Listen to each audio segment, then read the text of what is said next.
Here's something that might shock you. While most Americans are focused on everyday concerns, politicians are quietly redrawing the very districts that determine who represents them in Congress. And what's happening in Missouri right now could be a game changer for the entire balance of power in Washington.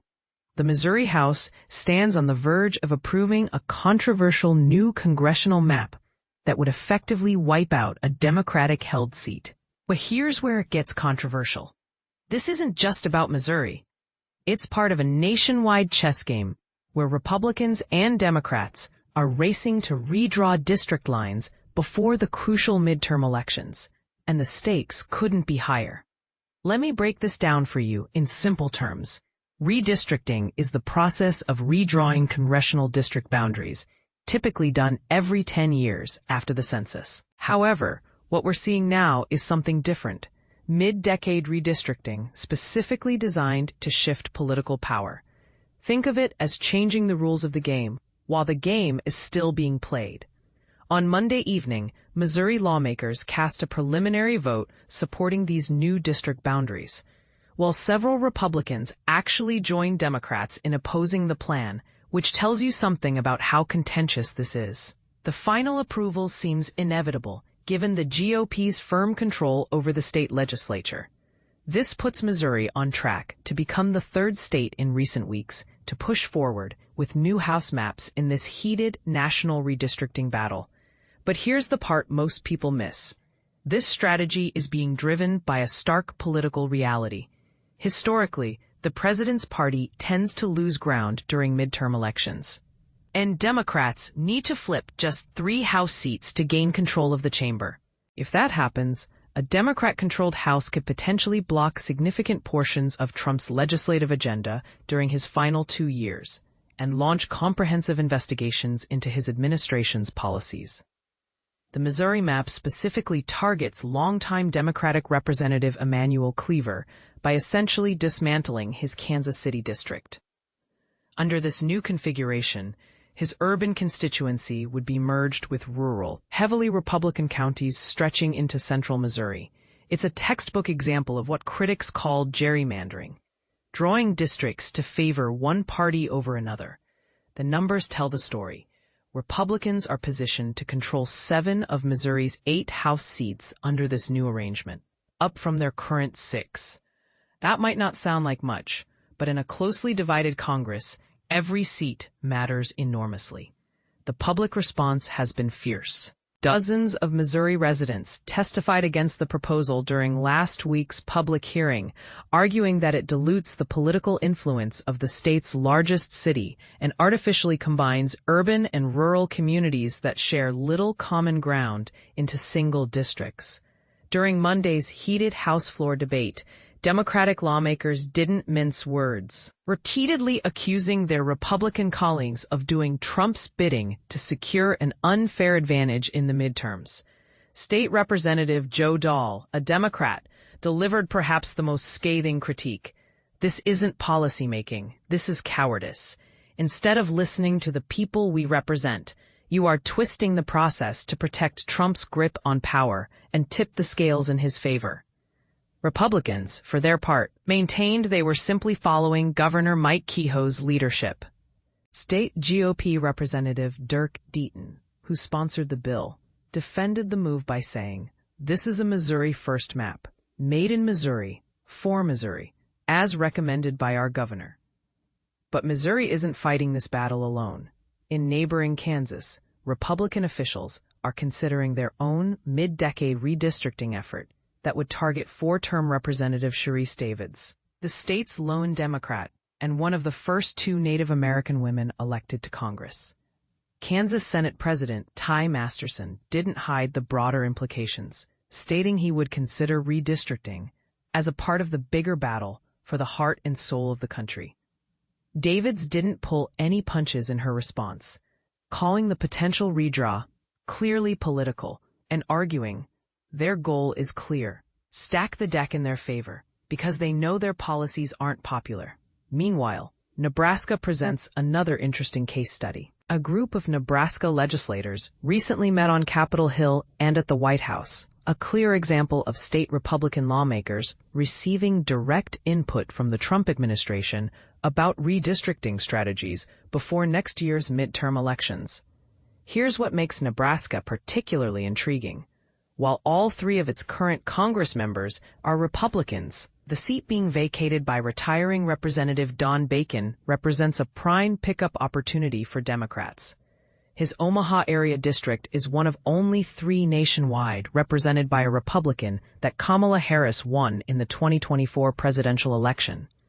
However, redrawing Nebraska's congressional boundaries could prove far more challenging than in other Republican-controlled states due to its unique unicameral legislature structure.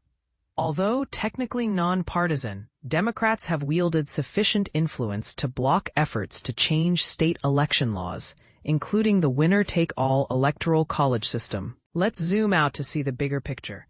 Republicans currently control both the governor's offices and legislatures in 23 states, compared to just 15 held by Democrats. This gives the GOP significantly more opportunities to gain additional seats through strategic boundary changes. This current wave of partisan redistricting warfare actually began in Texas, where Republicans drew new congressional boundaries last month that could potentially help their party gain as many as 5 House seats. That bold move sparked a Democratic counteroffensive in California, led by Governor Gavin Newsom, a potential 2028 White House contender. Newsom is spearheading an effort to amend the state's constitution to approve new maps favoring Democrats, though this requires voter approval in November.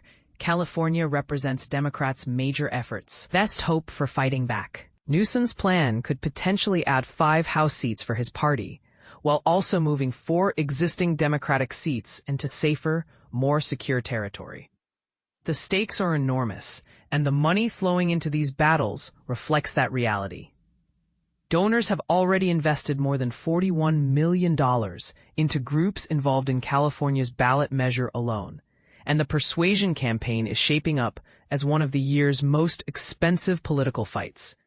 Kyle Kondik, managing editor of Sabato's Crystal Ball, published by the University of Virginia's Center for Politics, put it bluntly, if California fails, that's when you start to think that the midterm map is double-digit seats better for Republicans.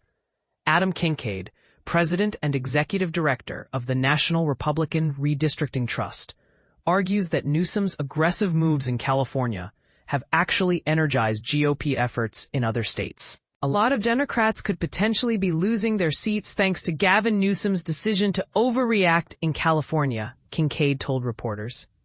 Marina Jenkins, executive director of the National Democratic Redistricting Committee, fired back that it's completely appropriate for Democratic states to respond to what Trump and Republicans initiated in Texas.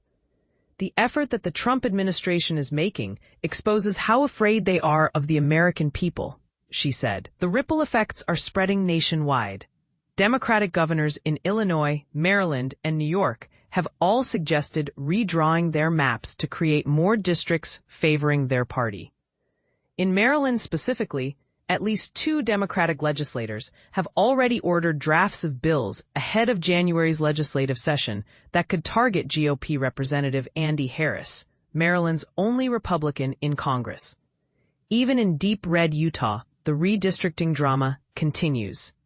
A state judge recently ordered the Republican-controlled legislature to quickly redraw a congressional map that had carved up Democratic-leaning Salt Lake City into 4 separate districts, each with a Republican majority. The state is currently entirely represented by Republicans in Congress, and this lower court order raised the possibility of a Democratic pickup in this traditionally conservative stronghold. However, GOP lawmakers have asked the state's Supreme Court to halt the judge's ruling, leaving the map's future uncertain. And this is the part most people miss. What we're witnessing isn't just about individual districts or even individual states. This is a coordinated national strategy where both parties are essentially racing to maximize their advantages before the midterm elections. The question isn't whether this will continue, but how far each side is willing to push. Here's where it gets really controversial. Is this strategic redistricting a legitimate use of political power, or is it a fundamental threat to fair representation? Republicans argue they're simply playing by the same rules Democrats have used for decades in states where they hold power. Democrats counter that this represents an unprecedented assault on democratic norms, coordinated directly from the White House. What do you think? Are we watching a necessary political strategy or witnessing the erosion of fair electoral representation? Should redistricting be taken out of politicians' hands entirely, or is this just politics as usual? The answer to these questions might determine not just who controls Congress, but how Americans view the legitimacy of their electoral system itself. Share your thoughts, because this debate is far from over, and every voter's voice matters in this crucial conversation about the future of American democracy.